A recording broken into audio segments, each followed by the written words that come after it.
VIP has a special sequence on its cytoplasmic, on its C terminus, that's called KDEL. That's an amino acid sequence. It's at the very C terminus, so it's lysine, with aspartate, glutamate, and leucine. And that is right at the C terminus of the molecule. And that then can bind to a special receptor that also recycles back and forth, which is called the KDEL receptor. And guess what? The KDEL receptor has sequences in its cytoplasmic tail that can interact with COP1 as well, and with COP2 actually. And it can bring this back to the ER and release it back in the ER where it should be. And it goes back empty to this side. It only binds in the absence of calcium. It goes back empty and can pick up another VIP or other chaperones that have a similar sequence and bring them back. So this is how forward transport through COP2 vesicles and retrograde transport through COP1 vesicles can regulate both what's in the ER and what gets out of the ER as we go to the Golgi. Any questions about that so far? Yes? What's the role of the factors and what happens to them? They don't get the factors? 5 and 8? Yeah. 5 and 8 are secreted from the liver, and then they are involved in blood clotting, wherever you need blood clotting. But they're not involved in, was it just an example you used? Yeah, just an example of a protein that has to be secreted and how it's secreted. I'm just using it as an example. Any other questions? All right, yes. What's the signal for the factors to release from the ERGIC once it's in Golgi? To release from the ER? Or to like separate from the... Yeah, so it's thought that the ionic composition is what regulates the binding or not binding. Yes? So membrane-bound proteins just have a basic sequence of their C-terminus that's exposed, and then the soluble proteins that has the K-down. The membrane proteins have to go back to the ER, yes, they would have a basic sequence, and the soluble, it's a good point. The K-del is exposed in the lumen, not on the cytoplasmic side, and the lumen inside of the vesicle. So in order for that to function, it has to bind to something else, in this case the KDEL receptor, which is a membrane protein, does have a cytoplasmic sequence that's basic, and does get into the complex vesicle. Is that clear? Okay, so let's move on and talk about what happens in the Golgi itself. So in the Golgi itself, proteins go through the Golgi. And because what I'm going to say is that we don't really understand how it is that proteins go through these different compartments, but they go from the cis-Golgi network to the cis to the medial, the trans, and the trans-Golgi network. And I'm simply not going to talk about it because it's still debated as to what the mechanisms are, and I don't think it's that important to go through that here. If you're interested, it's in the textbook and other places. So I'm not going to talk about the potential theoretical mechanisms for getting proteins across, but as they grow across, they are acted on by different enzymes that are in each of these compartments. And what happens when a protein gets into the cis-Golgi is it starts getting trimmed. The mannoses start getting trimmed off. So let's start trimming this line.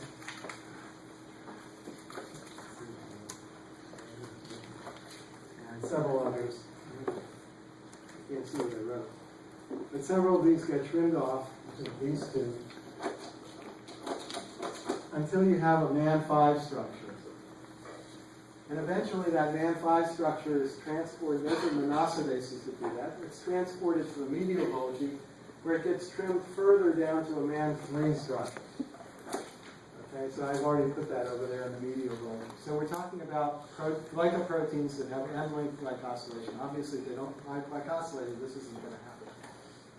In the medial Golgi, you start adding the sugars back. And initially you add N-acetylglucosamine from a nucleotide, a UDP N-acetylglucosamine intermediate. There's an enzyme, a glycosyltransferase here that performs that and starts to add these sugars back to this chain.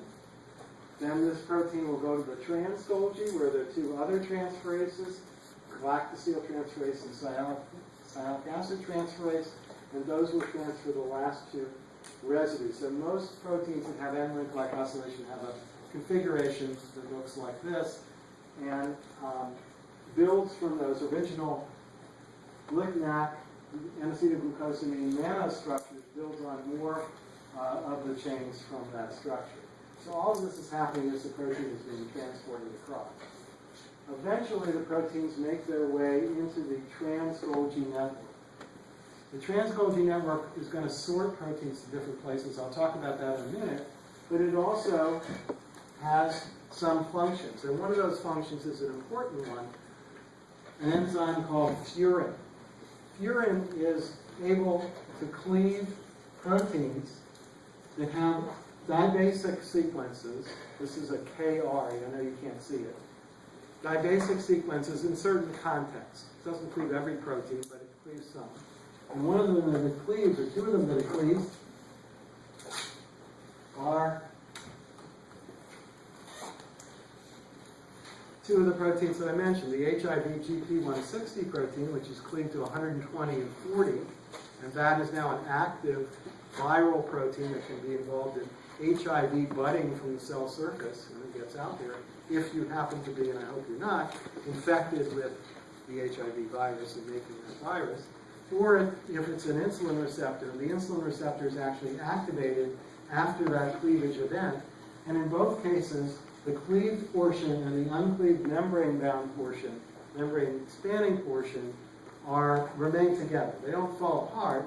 It just changes the conformation and allows them to come out. So the insulin receptor then can bind insulin after this happens. And this enzyme, therefore, furin, is very important, and it's in the trans-Golgi network. So what happens when proteins need to get out of the Golgi and go to the trans-Golgi network?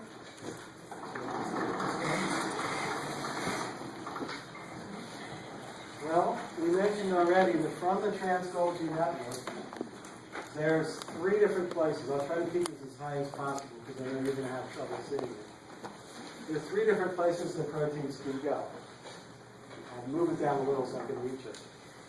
One of the places they can go is out the constitutive pathway. That means they're transported out all the time, and that would include the factors 5 and 8 in the liver, for example, which would get into constitutive vesicles and go out the plasma membrane. Another place that they can go is into the endosomes. And the proteins that need to go to endosomes, because eventually they'll go to lysosomes, are the lysosomal enzymes. Lysosomes, remember, degrade things. The enzymes that are inside them have to get there, and they have to get there from the trans-Golgi network. Some of them are membrane proteins, but many of them are soluble proteins. And they get there through a special receptor called the mannose 6-phosphate receptor. So mannose 6-phosphate is a modification of mannose, of a trimmed mannose of the oligosaccharide that occurs in the cis-Golgi. So lysosomal enzymes are recognized by a special enzyme in the cis-Golgi called a phosphotransferase, and it transfers phosphates in a mannose group on the oligosaccharide side chain. And that mannose phosphate is now recognized by this specific receptor when it gets to the trans-Golgi. And therefore, it is incorporated into what is a clathrin-coated vesicle. So there's another type of vesicle, a clathrin-coated vesicle, that is made at the Golgi apparatus and contains things like the mannose 6-phosphate receptor, which has special signals in its cytoplasmic tail that bind to clathrin or clathrin-associated adapter proteins, which Dr. Wren will tell you about soon. And they bud out in a clathrin-coated vesicle, and then they go to an endosome, and they're deposited in the endosome, and eventually that becomes a lysosome, and they can act in the lysosome. I'm not going to go through the entire pathway, as this will be somewhat redundant with what he's going to present to you. But this you will see in some of the pictures that we're going to look at in the laboratory today and tomorrow, clathrin-coated vesicles near the Golgi, and this is what they're doing. They're transporting material to the endosomes from the TGL. And finally, the last place that proteins can go in certain cell types, this only happens in cells, such as beta cells of the pancreas that have to secrete insulin, you make storage granules, and you release those granules only on a stimulus, and we'll talk about that in a few minutes. But in the trans-Golgi network, those proteins appear to aggregate together specifically. And they aggregate because the pH of the trans-Golgi is lower than the rest of the secretory pathway. So they start aggregating, some membrane proteins here aggregate with them. We don't understand that process very well. But they bud off into what's called an immature secretory granule.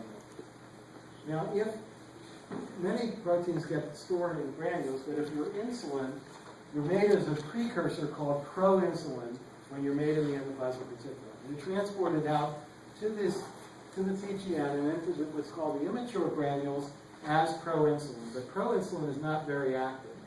So you need to convert this into insulin. And that's done in this region. You cleave insulin. I guess I didn't put something on the back of this one. Well, you'll have to imagine that this so-called C-peptide, I didn't cut it quite right, but the C-peptide stays with the insulin in the granule. And that happens at the low pH of the granule because there are enzymes called prohormone convertases that are present in the granules, in the immature granules, that activate at low pH. And then they start to cleave the insulin, proinsulin into insulin, and now insulin is active. And insulin at this pH will condense even more, and these granules then mature, and all the insulin has been converted, proinsulin has been converted to insulin. And they look like what I'm going to show you in a few minutes. And other peptides in other cells, this is in the beta cells, but in the pituitary, you might have a pro-opiomelanocortin peptide, which can be cleaved up into peptides such as ACPH, beta-LPH, things you might have heard of, by the same type of prohormone convertases using the same mechanism. So some of the most important hormones in the body come through this pathway of cleavage that occurs in the immature granules. And the granules then mature further through progressive condensation after that. So these are the three pathways that proteins can lead. I'm going to go back to the slides now. I'll take any questions you have at this point. Yes? What is that final picture inside the granule? This is condensed insulin and other things. I just couldn't draw it that small. Any other questions? Yes. What was that name of that other hormone that you said is cleaved? This is called pro-opiomelanocortin. You don't have to remember that now. You'll remember it. You'll remember it eventually. You'll have to know what it is, but you don't have to know it. Okay. Any other questions? Let's move on and put the slides back on.